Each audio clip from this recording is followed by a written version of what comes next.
Assalamualaikum warahmatullahi wabarakatuh.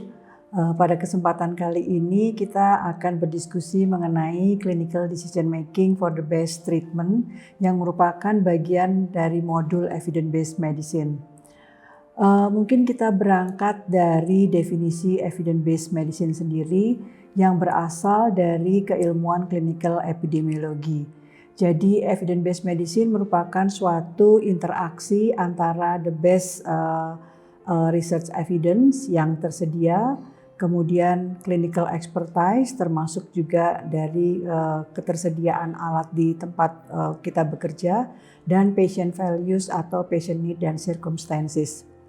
Nah, pada perkembangannya evidence-based medicine ini menjadi suatu hal yang penting terutama pada praktek klinik sehari-hari di mana tujuan dari implementasi evidence-based pada praktek ini adalah untuk meningkatkan kualitas dari informasi yang dibutuhkan pada saat mengambil keputusan.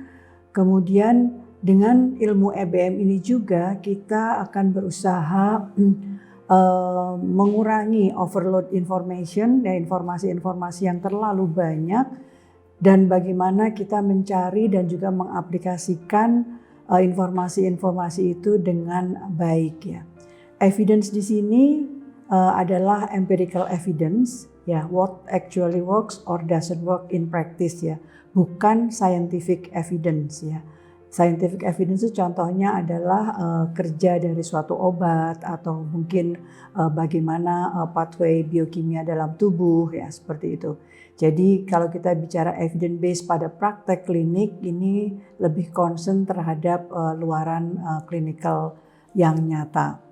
Nah, pada pengambilan keputusan klinis ini banyak hal yang mempengaruhi ya, selain komponen 3 EBM juga health system itu juga mempengaruhi, kemudian concern mengenai litigasi juga menjadi hal yang akan mempengaruhi pengambilan keputusan klinis. Sedangkan evidence-based healthcare ini merupakan perkembangan terakhir dari evidence-based medicine dan evidence-based practice ya. Jadi konsepnya berasal dari evidence-based practice yang bisa melibatkan tidak hanya dokter tetapi juga perawat, bidan atau siapapun yang bergerak pada dunia kesehatan ya.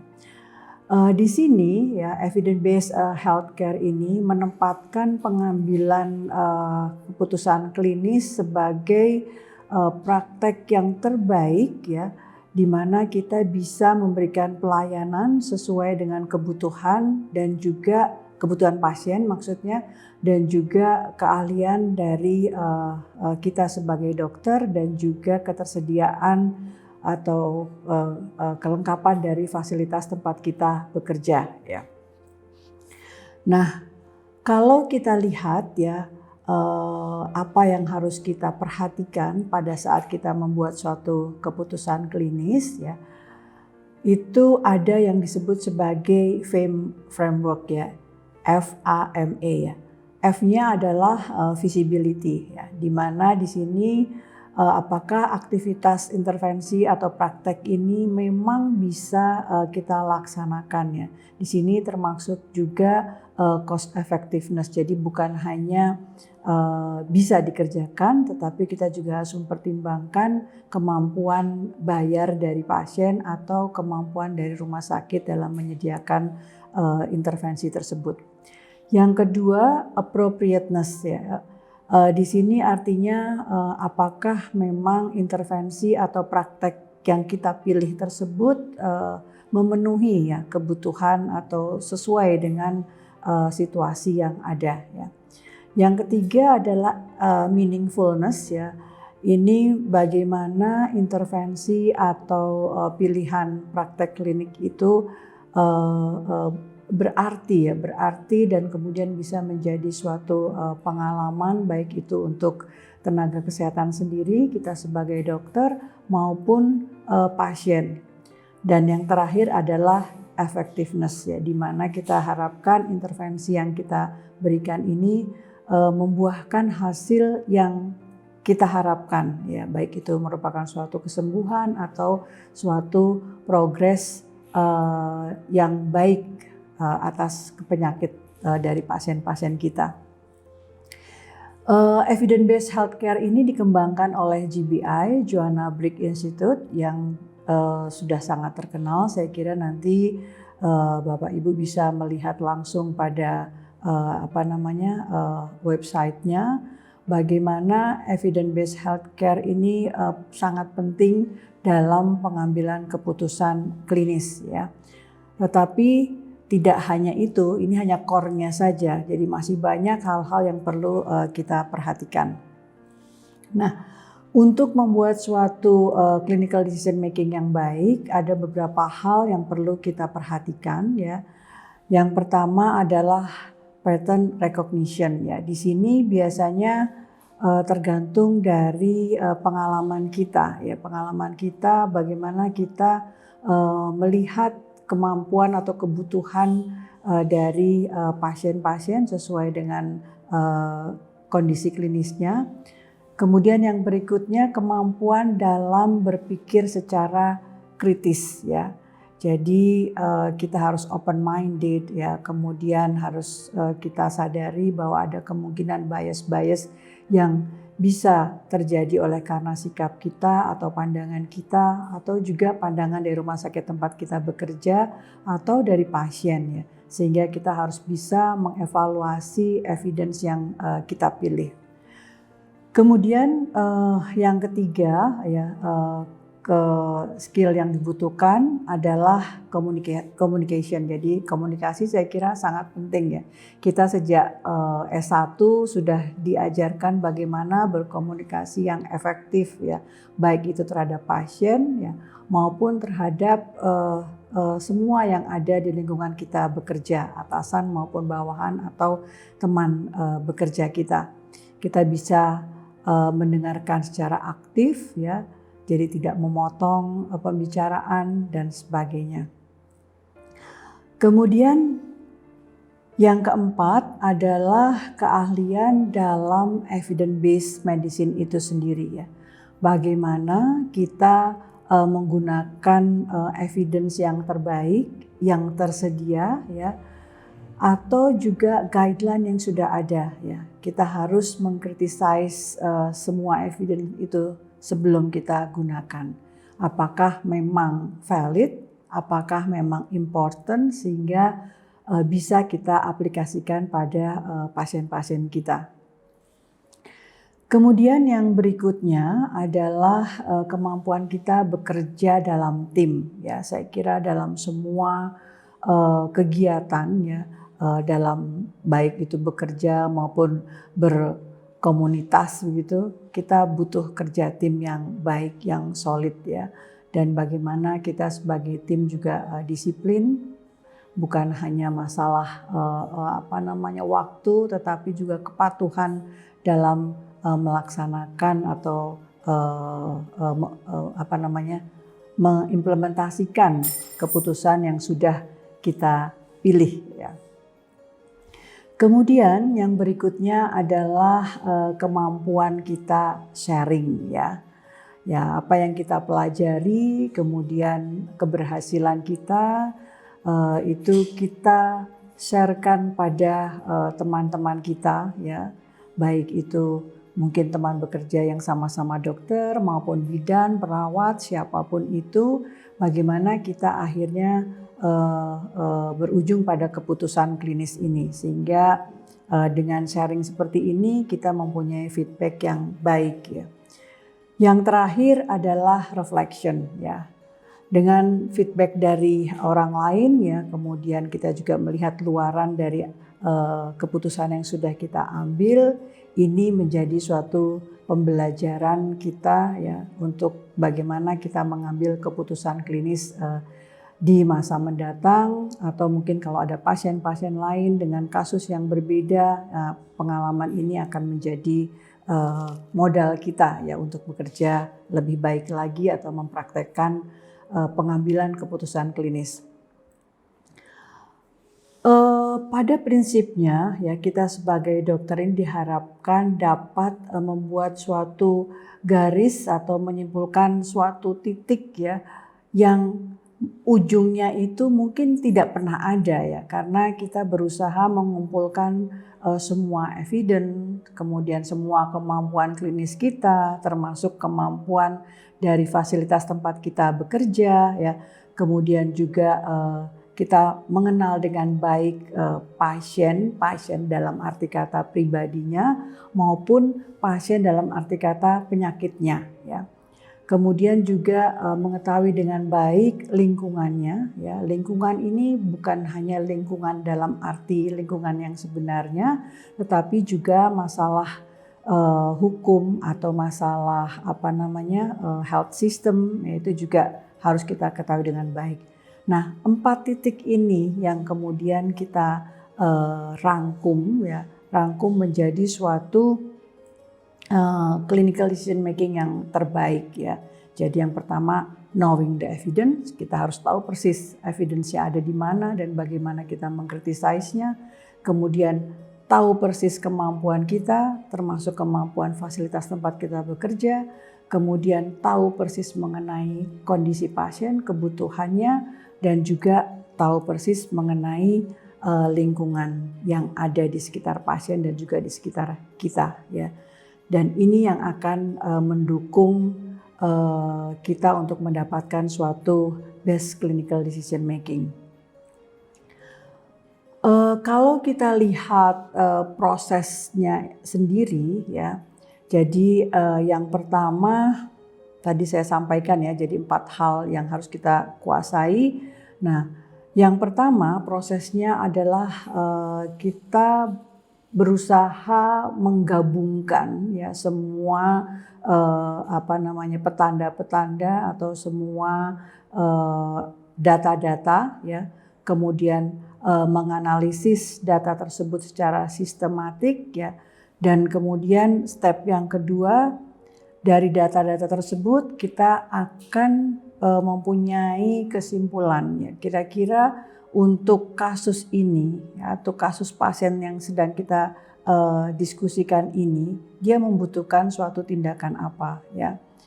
Judgment ini menjadi penting dan pada saat ini mungkin kita tidak bisa bekerja sendiri. Kita harus berkolaborasi dengan tenaga kesehatan yang lain di luar kita ya.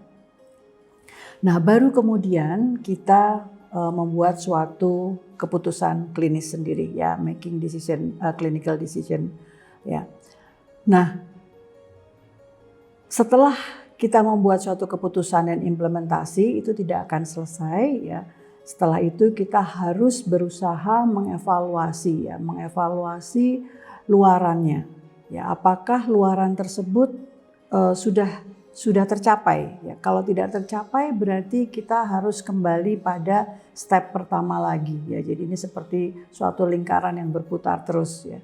Apa yang belum tercapai, kemudian kita cari lagi ya data-data dari pasien, kemudian kita cari lagi evidence yang ada seperti apa sehingga kita bisa menyelesaikan permasalahan atau problem yang dihadapi oleh pasien. Nah, ini saya mencontohkan ya, saya baru saja searching yang ini terbit di bulan Juli 2020 ya, suatu penelitian di Australia di Sydney ya, yang memperlihatkan ya exploring unwarranted clinical variation ya. Ini memperlihatkan attitude midwife and obstetric medical staff regarding induction of labor and planned cesarean section. Ternyata hanya untuk masalah yang mungkin ini adalah makanan kita sehari-hari sebagai seorang ahli obstetri dan ginekologi ya, hal-hal apa yang membuat kita memilih menginduksi pasien dan hal-hal apa yang mempengaruhi kita untuk merencanakan seksio sesarea dibandingkan induksi ya. Dan kesimpulan dari penelitian ini cukup menarik ya. Dikatakan bahwa baik inter maupun intraprofessional variation ini menunjukkan adanya indikasi yang mengarah pada inkonsistensi ya dalam hal memutuskan apakah pasien ini akan diinduksi atau direncanakan operasi ya. Dan variasi ini terjadi oleh karena atau berhubungan dengan ketersediaan evidence dan atau ketersediaan guideline ya. Sehingga di sini tampak ya bahwa clinical decision making ini tidak mudah ya. Bahkan antar sama orangnya pada kasus yang relatif sama bisa berbeda ujungnya ya. Jadi keahlian dalam membuat suatu keputusan klinis ya, termasuk bagaimana kita bekerja secara interdisciplinary itu menjadi hal yang penting. Nah, dari hasil tersebut ya saya menggarisbawahi kenapa kita masih membutuhkan evidence-based medicine ya. Mungkin pada modul EBM pada kuliah-kuliah sebelumnya sudah dijelaskan ya bagaimana EBM ini harus menjadi bagian praktek kita sehari-hari ya. Karena kita sebagai klinisi yang sibuk, kadangkala kita itu bukannya tidak tahu ya ada evidence yang terbaik, tapi kita tidak mampu ya, tidak mampu untuk mendapatkan evidence tersebut.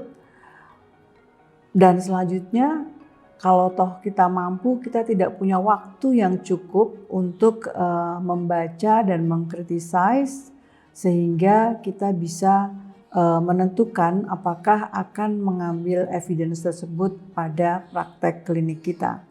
Sehingga kemampuan EBM, kemampuan melakukan EBM itu sendiri menjadi tantangan ya, bagaimana dalam waktu yang singkat kita bisa memperoleh the best available evidence untuk menangani masalah-masalah praktek klinis ya.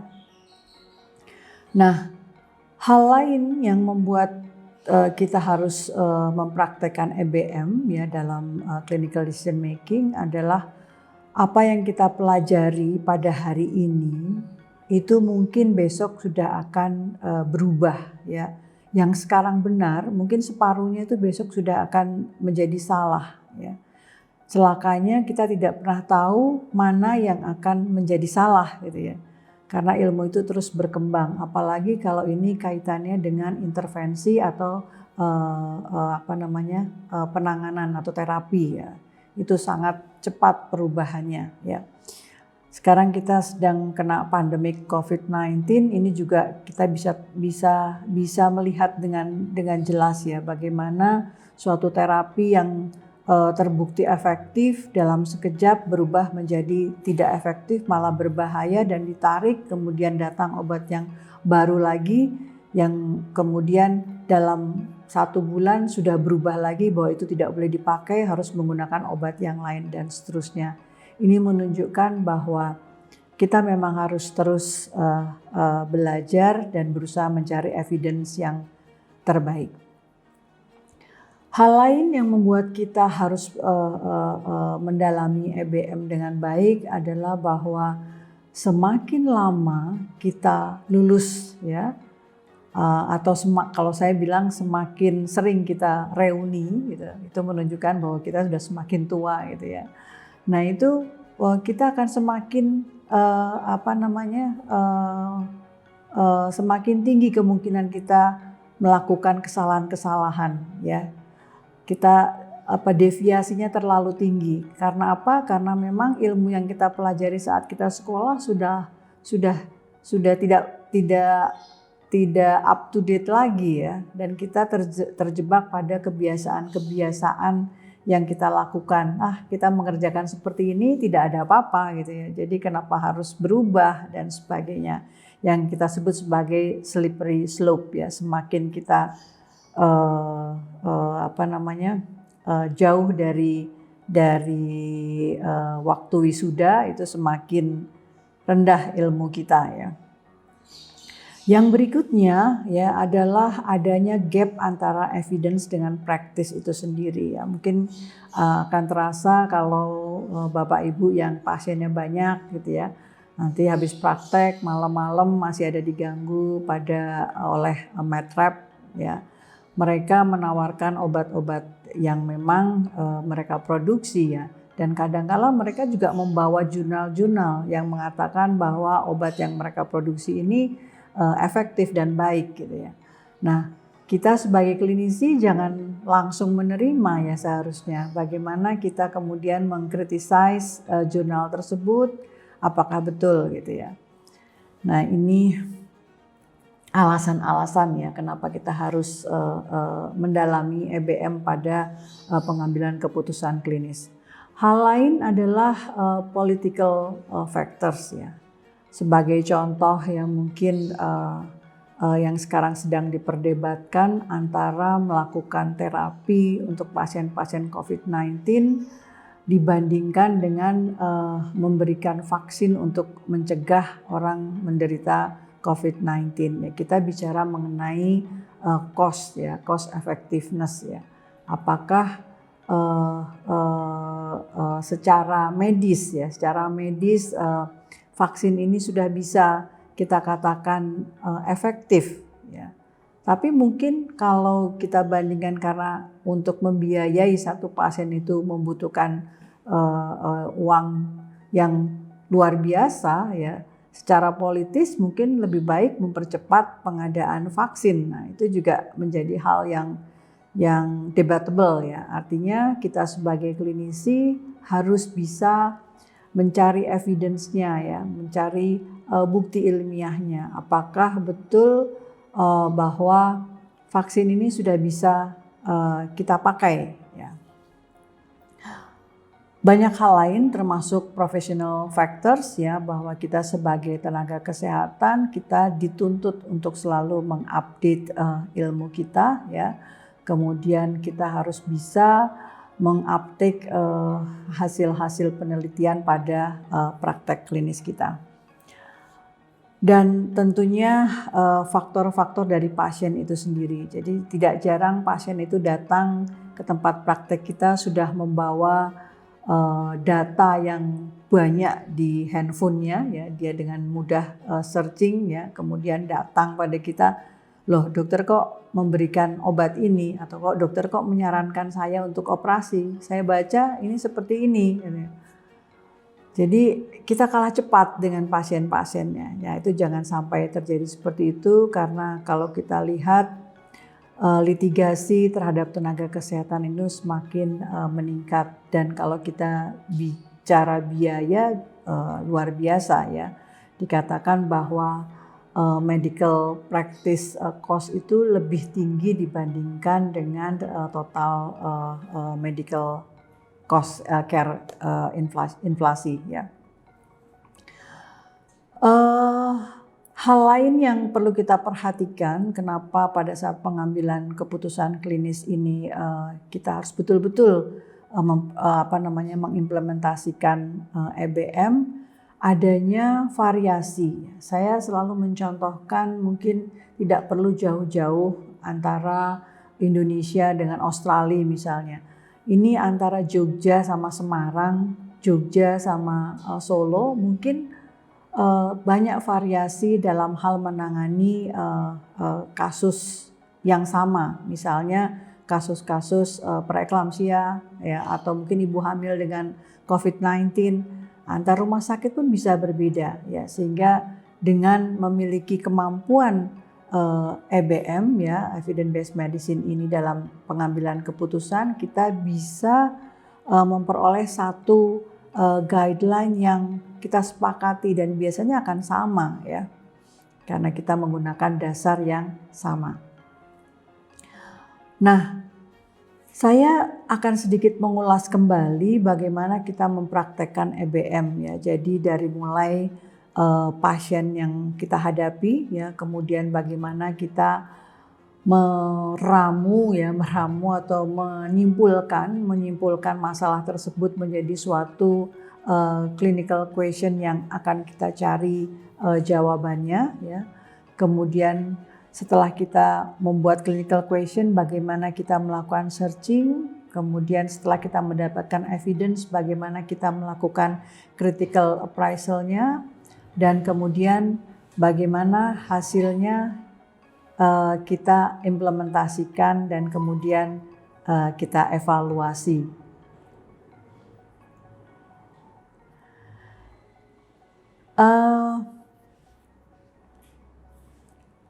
Untuk pertanyaan, ya kadangkala kita menanyakan sesuatu itu merasa kok pertanyaan seperti itu diangkat gitu ya. Padahal pada prinsipnya hampir semua kasus ya itu bisa kita bikin pertanyaan klinis ya. Misalnya kasus preeklamsia saja ini bisa lebih dari 10 pertanyaan ya. Baik itu mulai kapan kita melakukan terminasi yang terbaik pada kasus ini, apakah kita harus memberikan dexamethasone sebelum terminasi, apakah kita harus memberikan magnesium sulfat dan sebagainya ya. Kemudian yang berikutnya adalah bagaimana kita melakukan searching ya. Ini juga perlu teknik tersendiri ya. Kadangkala kita selalu bicara mengenai akses ya. Saat ini akses tidak menjadi masalah, tapi how to find the best available evidence itu yang menjadi masalah. Kita tidak punya kemampuan yang cukup untuk men-tracking semua ini ya.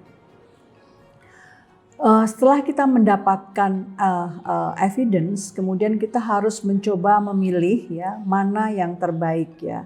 Dari mungkin kuliah-kuliah sebelumnya kita sudah tahu bahwa yang kita harapkan adalah kita mendapatkan suatu evidence yang berasal dari systematic review dan jika bisa dengan meta-analisis.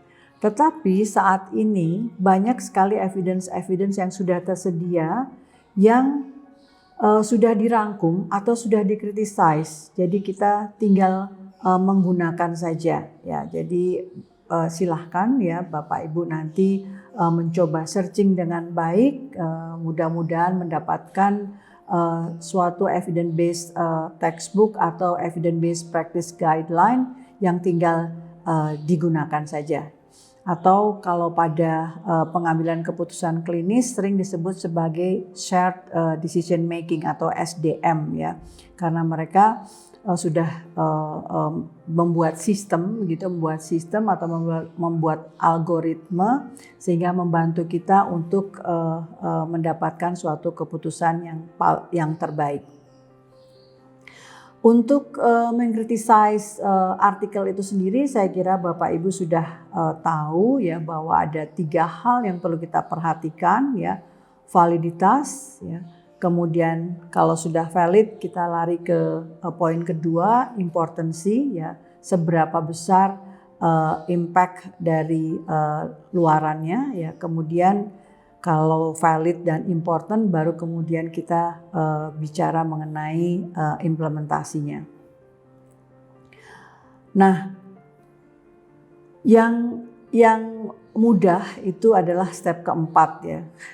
Kalau yang step ketiga agak sulit karena kita harus melakukan criticize, kemudian memilih, memutuskan. Nah, keempat itu mungkin mengimplementasikan. Ya, menurut saya ini hal yang mudah karena sudah tersedia, tinggal menggunakan gitu ya. Nah, yang tersulit adalah step kelima sebenarnya, mengevaluasi. Ya, bagaimana kita mengevaluasi implementasi dari keputusan klinis kita tadi ya, sehingga bisa menjadi pembelajaran yang baik. Selain juga memang tujuan kita adalah untuk meningkatkan kualitas dari pelayanan. Jadi pada prinsipnya ya kita ingin melihat efficacy ya. Efficacy itu adalah whether a treatment works, baik itu in research world maupun evidence based ya. Dan juga kita ingin melihat effectiveness ya, how well it works, baik itu in real world ya. Tidak hanya pada evidence based atau research evidence saja ya. Jadi kalau kita mengerjakan sesuatu itu secara efektif dan efisien, ya pasien pasti akan sembuh dan pelayanan kita akan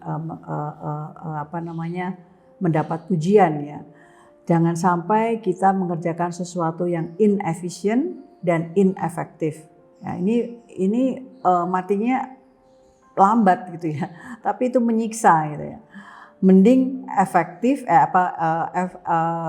efisien tapi inefektif ya, itu meninggal sama-sama meninggal tapi cepat jadi nggak bisa orang.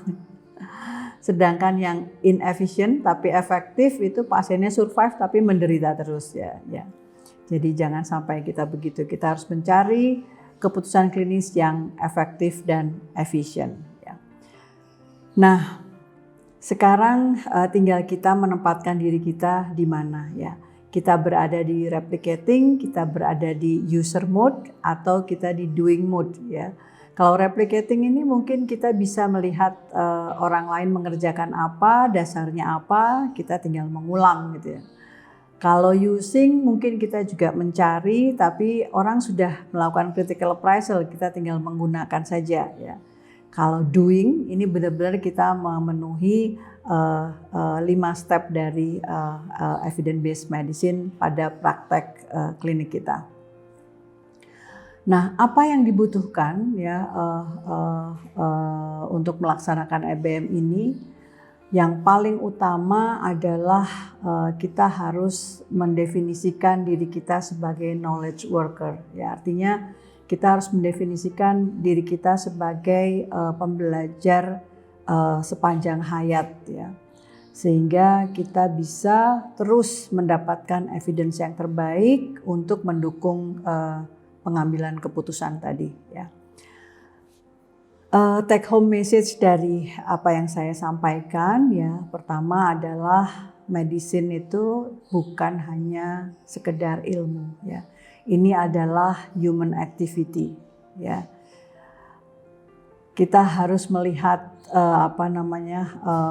harapan dan juga keinginan maupun custom dari dokter, pasien, lingkungan ya, termasuk juga fasilitas tempat kita bekerja ya. Yang kedua ya, bagaimana kita mencegah melakukan suatu tindakan atau keputusan klinis yang inefektif atau bahkan berbahaya ya. Yang ketiga, pada saat kita melakukan atau mengambil keputusan klinis atau membuat suatu keputusan klinis ya, kita tetap harus concern dengan framework tadi, visible, appropriate, meaningful, dan efektif. Yeah. Terima kasih, mudah-mudahan bermanfaat. Assalamualaikum warahmatullahi wabarakatuh.